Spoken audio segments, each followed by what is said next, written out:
อดเสื้อถอดเสื้อถอดเสื้อถอดเสื้อออกแกะเสื้อออกไอ้แกะเสื้อออกแกะเสื้อออกแกะเสื้อออก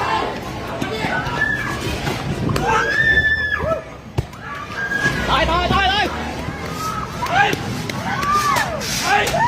ใครอยู่ไหนเนี่ยออกมาหน่อยเลยออกเลย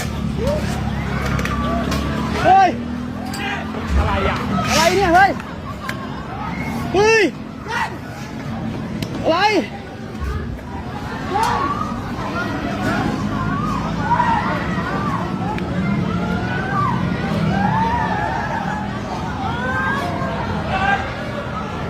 เฮ้ยอะไรเนี่ยยังมีใครอยู่ข้างในไหมน่ะเฮ้ย